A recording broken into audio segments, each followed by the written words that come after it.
विधानसभेतील विरोधी पक्षनेतेपदावर हिवाळी अधिवेशनात दावा न करणाऱ्या शिवसेना ठाकरे गटाने आता येत्या अर्थसंकल्पीय अधिवेशनात विरोधी पक्षपदावर दावा करण्याचे ठरवले असून या पदासाठी शिवसेना ठाकरे गटाचे नेते आदित्य ठाकरे यांचे नाव जवळपास निश्चित मानले जात आहे।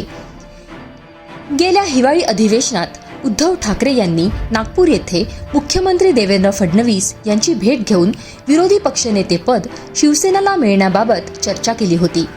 मात्र प्रत्यक्ष शिवसेना ठाकरे गटातर्फे या पदावर दावा करण्यात आला नाही। शिवसेनेत विधिमंडळ गटनेते भास्कर जाधव आणि सुनील प्रभू यांच्या नावांची विरोधी पक्षनेतेपदासाठी चर्चा सुरू झाली, पण ती मध्येच थांबली।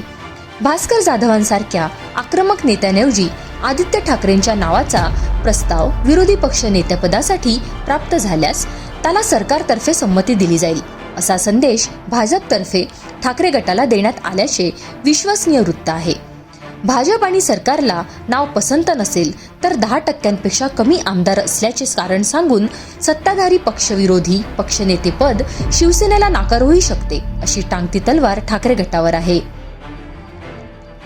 आदित्य यांना संधी दिल्यास कुणी नाराज झाले, कुणाला पक्ष सोडून जायचे असेल तर जाऊ द्या, भविष्यात पक्षाचे नेतृत्व आदित्य यांनाच करायचे आहे, असे अलीकडेच उद्धव ठाकरेंनी पक्षाच्या ज्येष्ठ नेत्यांच्या बैठकीत सांगितल्याचे कळते।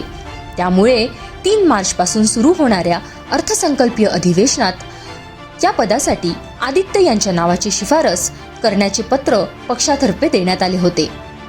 जर तुम्ही अजूनही YouTube चॅनलला सबस्क्राईब केलं नसेल तर ते लगेच सबस्क्राईब करा।